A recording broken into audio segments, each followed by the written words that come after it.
It is so interesting. I always wonder every single week which intro is going to pop up. I should probably take that one out of there. But hey, you know what time it is? It is 8 a.m. Eastern on Saturday morning. And Mark, I was just thinking to myself, it's been, I feel like this is a really good Saturday to have Sales Logic because the last 2 weeks have been a little wonky because here in the US, 4th of July, landed right in the middle of it. Canada had Canada Day. And so people have been on vacation before, on vacation after. And now I feel like, okay, everybody's back in the office. Time to get going. Except for those in Europe, because I was talking to some European folks this week and they're heading out on holiday. So in Europe, July is usually holiday. You're right. Yeah. Followed by August. Anyway, but you're right. And I'll tell you what, we got to get buckled down selling right now because otherwise you're going to be so far behind come the fourth quarter. And anyway, hey, the topic we got today, the power of predicting the opportunity. Because again, you got to figure out where the opportunity is coming from. We got a great question. We got a great book and our lightning round, top 10 ways to build your reputation. So let's jump into this thing. The power of predicting the opportunity. What are things that you see, Mayor, that can help you drive this forward? Well, one thing I want to back up here a second and discuss a moment why we're even talking about this. So I came across an unbelievable statistic. I was doing some new research for a book, and win ratios are seriously on the decline in 2026. But for sales professionals who are proactive, predictive, I'll use your word, they get 95% of the opportunity. So think about that. Overall, win ratios are on the decline. But for sales professionals who are proactive, they're getting, they're 95% of the time, they're in that top little group that is at least getting the final review and the final look at. I thought that was a startling statistic. Well, it is a startling statistic for several different reasons. One, it tells you how desperate people are becoming when it comes to trying to find opportunities. They're just throwing garbage. And I think that's because of AI has created so many tools that we can do so. So I think that's putting stuff into people's buckets that should not be there. But this other piece, you're right, because again, the key to success is the more focused you can be. And those top performers are absolutely focused. So they understand where to look to find those predictors of opportunities. And that's the big difference. So what are some things that you're seeing? I've got some things, but let's get this conversation going. Well, I think the first thing, it's so simplistic, but I think we talk about it all the time, but we don't do it. And I think sales professionals who really predict the next sale, those that are proactive, have an unbelievable skill of listening. So they're not going into a sales call with any idea, really, maybe some idea, but they're not biased as to what they're selling, and they're listening for that next opportunity. I'll give you a great example. I was on a coaching session with a CRO the other day, and we were talking about all kinds of things. And she just mentioned the fact that she said, "Oh God, we have something like 72 trade shows in the next 2 years." And she said, they just exhaust us. And so I just asked, I said, "Do you have a plan or a strategy for those trade shows? How you go about selecting them or anything like that?" And she said, no, because what she was whining about was getting time back. And so it just led into a whole opportunity to do a trade show, training for them. So the point is, I think they're really, really listening. Yeah. Did you tell her to listen to last week's show? Yeah, I did. Trade shows? Because but see, this is the whole thing. I think people are grasping because close ratios have dropped. Things are perceived as being tough out there and so forth. People are grasping more than anything, more than ever before, just to try to find something. And this goes back to what you said, listening. And the listening begins before the meeting occurs because they're listening to the industry. They're really honing in on the industry. I was talking with a president of a company the other day. We were talking about one of their competitors. And I asked him, I said, when was the last time that you read all of your competitors' annual reports? And he said, that's a great idea. That's a great idea. And if this is coming from the president, I wonder where it's at with the sales organization. See, so again, listening is not just on the call, but it's getting to the call all the way through. Yeah, I love what Bryn is saying here. She said, knowing what your prospects are searching for or challenged with before they need your solution is key. Bryn, that's so good, because that's exactly where I was going to go. I think the other thing that really proactive sellers, I was just thinking to myself this morning, I'm selling something right now that is proactive. In my opinion, everybody's focused on AI as being the biggest challenge in the marketplace. I don't think it's the biggest threat to business today. I think it's something else. And so, to Bryn's point, I'm watching the trend in the marketplace, and I'm watching and seeing where the cliff is coming. And I think as salespeople, it's your job to know the industry better than even the people in the industry know it. So what are you doing to really predict and help them understand they even have a problem before they know they have a problem? But see, to do that, people have to accept the fact that you got to find an industry, and this is what you got to play in. This is where you have to dance. Don't sit there and spray and pray and run across everything. And again, it comes back to what I mentioned earlier. I think so many AI tools are allowing us to just prospect across the whole free world. And no, get focused, get tight, because the only way you're going to understand what's going on in your industry is to actually be the one who is shaping the industry. That means you're so focused on it that everything evolves around what you're doing. But I think what this means is that salespeople have to spend more time reading, more time researching, and the information's out there. I mean, AI, the internet, it's out there. You just got to take the time to go in and read it and understand it. Yeah, you also have to verify that it's accurate. That's important too, because there is an unbelievable amount of information out there, but you've got to make sure that you're focused on that information, that accurate. Terry Brock, boy, I don't know anybody that understands AI better than Terry. If you don't follow Terry, you really need to do it. But he said, AI can really help us focus. He finds the task and reminders help focus on key important variables. I agree. And, and Terry, I go in every morning and I'll just ask what's going on in certain industries. What do I need to be paying attention today? If you were me, where would you focus your time and really focus your energy? And I think that's incredibly valuable. But I want to chime in here with what Andy Greenberg is saying. This is so, take this mic drop moment from the podcast. Proactive sellers do not find opportunities, they create them. You are one step ahead of what is happening with your customers. And I love that comment, Andy, because here's the whole thing. So many salespeople walk in with the solution, and they have the solution and they want to force it into the hole. They want to, it's the square peg into the round hole, and it doesn't fit. The top performers are sitting there in terms of finding opportunity. They're just listening. And they're understanding how they can help fashion a solution that's going to help them. And that is the big difference. And I think this comes back to the confidence factor that salespeople have. I was with an organization this week, and I said, really, when it comes down to it, there's only two ways to grow your business. You either change your mindset or you understand your value prop better. Change your mindset or understand your value prop. And in order to understand your value prop, you've got to listen, which as you listen, you change your mindset. And as you change your mindset, you're going to find your value. The two literally go hand in hand. But I think so many salespeople don't understand what the value prop is because they don't know how to predict the opportunity, period. Yeah. Mark, do we have a question today? Oh, we do have a question. Question comes to us from John in Seattle. He says, thanks so much. We love the show out here. I run a small sales team in a seriously saturated market. We've been inbound we have seen inbound slow down so much this year. I need to get more proactive, not on calling prospects, but in helping prospects realize they need our products. This is a perfect example. They got the prospect, but they're not getting anywhere with them. And because they're not taking the time to really listen and understand.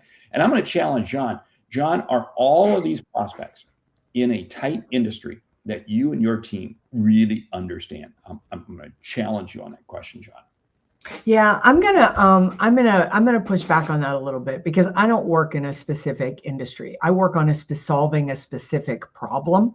And so, so I feel like what you need to know is to be an expert, either, as Mark said, in a particular industry, or an expert at solving a particular problem that may span over, over several types of industries.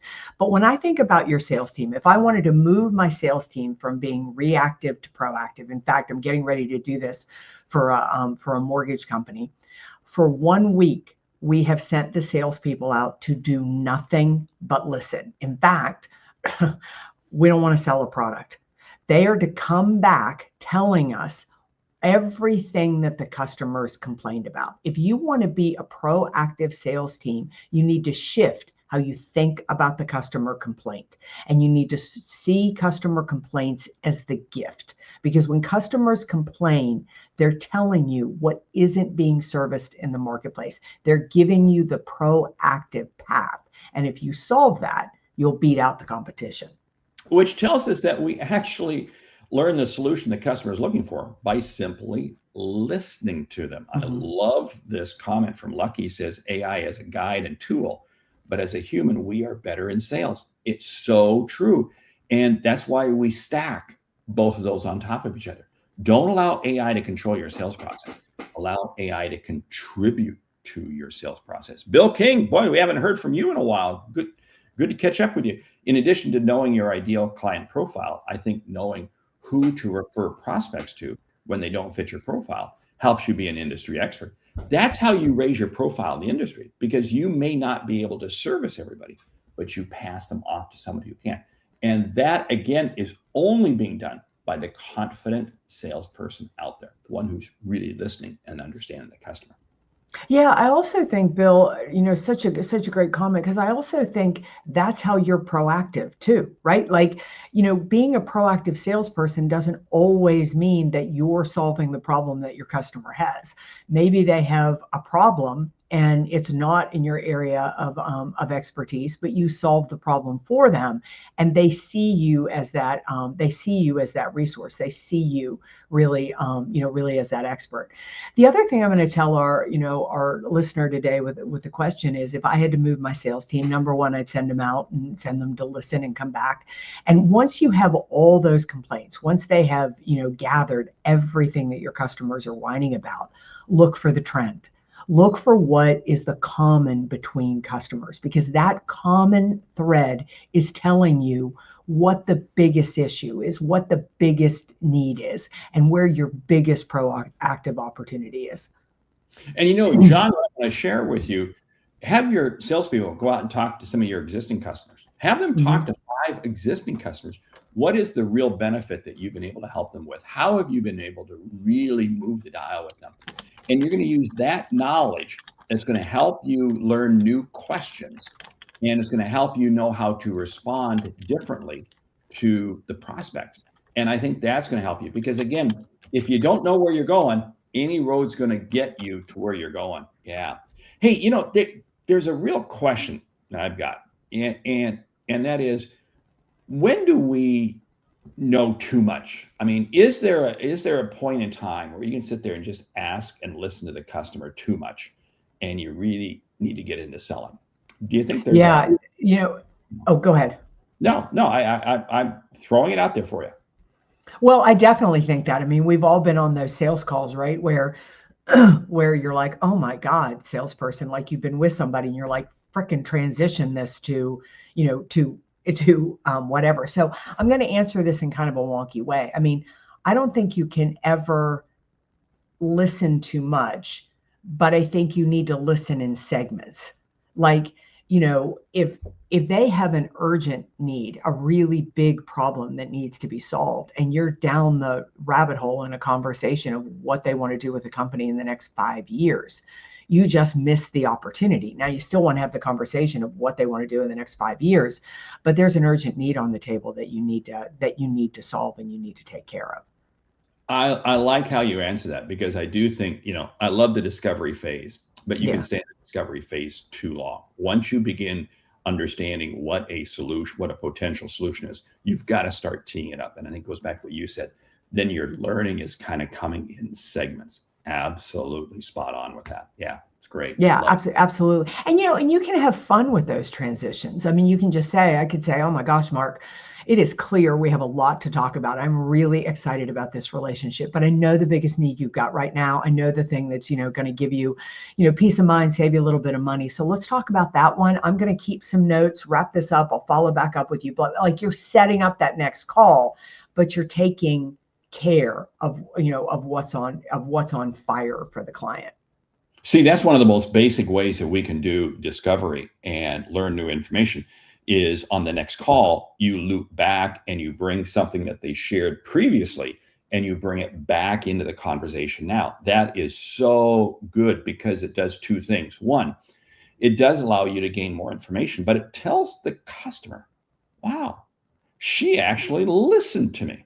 Salespeople don't listen, and it changes the scope dramatically. Yes. Yeah, I love what Gabriel is saying here. So glad that this is impactful for you. And Andy Greenberg tees up again: create your client's future, then make it history. And Andy, you really made me think about something, in the sense that I think the other is, if you want your team to be more proactive, in fact, they need to be more proactive.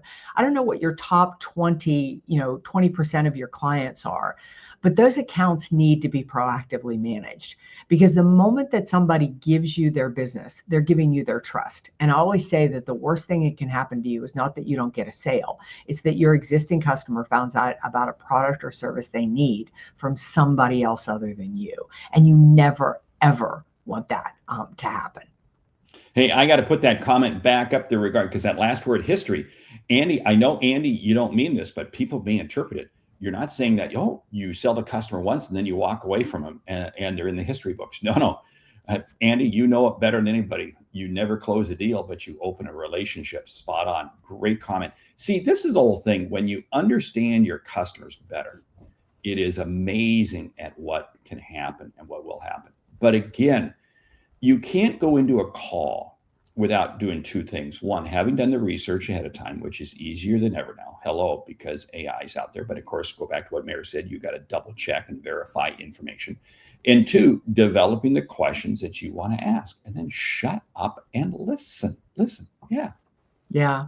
I love what Terry's hearing. Now we can learn more than ever about what our clients are asking for. He said, just yesterday, I worked with ChatGPT's new Soul. I don't even know about this. And it helped reveal some ideas I had never thought of before. Amazing breakthrough. Soul revealed areas I had not even considered. That's what you want. I mean, I love that piece of advice from Terry for our listener asking the question, because basically what you need to be doing as a sales leader is push your team to be proactive. Oh, you do have to push it. And man, I guess I got some homework to do right after this, and that's find out what ChatGPT Soul is. Yeah. So yeah, I love Lucky's comment. As an expert, we can provide feeling and emotional, but AI, see, this is the whole thing. Take the knowledge that you're learning, take these insights that you're learning, but then you've got to begin to phrase it, because again, and Lucky sets up a great word, emotional. We like to think that, I'm in B2B sales, it's all fact driven. Liar, pants on fire. It is incredibly emotionally, every decision is emotionally driven. So you've got to make sure that you don't leave that out. Love it. Yeah. So Marcus, look, time is running. It is probably time for the book. It is book. We're going north of the border to our friend Craig Elias. And this book's been out for a while, but it's Triggers by Craig Elias. I love this book because I'll tell you what, if you've read it, go back and read it again, because it's going to force you to really dig in and understand what are some triggers out there. Bryn hasn't jumped in because, again, there's a lot of triggers that we can find on LinkedIn. Bryn, I'm surprised you didn't kind of chime in with some LinkedIn thoughts. Well, I think what I love about Sales Triggers and what I love about this book for this episode is, if you feel like there's a deficit in them understanding what the triggers are, then this is the book for you to help educate your team on what a sales trigger is and how to look for it. And I'll tell you what, if you're a sales leader and you have a sales team, get your team together next time they're together and have them share what's one insight you learned. And the idea being is that everybody shares an insight. The objective is that everybody on the team then says, what's a way that I can take that insight and push it a little further? find out even more, find out even more. And you're going to kind of develop that trigger muscle. So anyway, great book. Pick it up. Craig Elias, Triggers. Lightning round. You ready? I am. Top 10 ways to build your reputation. You got a great reputation. You don't need to do this. Well, don't we all need to work on building our sales reputation? So, number one, you need to be providing really great content out there, problem-solving content. I love it. I'm going to say you got to be consistent. You got to be consistent with what you're doing day in and day out. Yeah. Number three, treat the sales call as a privilege. Show up prepared, show up ready, and make sure in your mind you can provide some level of value. I'm going to build on that. Show respect. Show respect for every person that you meet on that call, in that call, however it is that you're meeting. Yeah. Number five, be ridiculously responsive. Like, be on it so quickly. Even if you can't handle it right then, let them know you can't handle it when you'll get back to them. Wow. Make sure you have in your circle other people of respect. If you're hanging out with scum, you will quickly be seen as scum. Choose your friends wisely. Yeah. I would say really, if you want to build your sales reputation, be really well networked, know everybody in the industry, and make sure everybody in the industry knows you. I'm going to build on that. And that means you're giving referrals. You are helping others succeed. Yeah. Stay visible through the sales process. Make sure that, they have all the ways that they can contact you. Make sure if you close the deal, you check back in to make sure that things are going well. Make sure you are complimenting others. I think we're at probably 9 or 10. Why don't you share one more? I'll share one more. Okay. I would say that if something goes wrong, just own it, apologize for it, fix it, and move on, even if you don't think it's your fault. I love it, because I was going to add humility. Demonstrate humility, and it's amazing and how far you'll go. What a great show. We've had a great show, great audience this morning. Thank you for listening to Sales Logic this week. If you like what you hear, subscribe, rate, and review the show on your favorite podcast app. Something we've said has earned you a single dollar. Consider telling a friend about our show, because it's how we grow when we help you grow. I'm Mark Hunter. And I'm Meredith Elliott Powell. Remember, when you sell with confidence and integrity, all of this uncertainty suddenly becomes your competitive advantage. And the sale becomes logical. All right. We want you to stay tuned. Mark and I are getting together in the next couple of weeks, going to put some final details, but don't forget, you want to inquire, find out about this Sales Logic community, how we are really going to go behind the podcast and help you make 2027 your best year on record. Have a great day. We'll see you next week.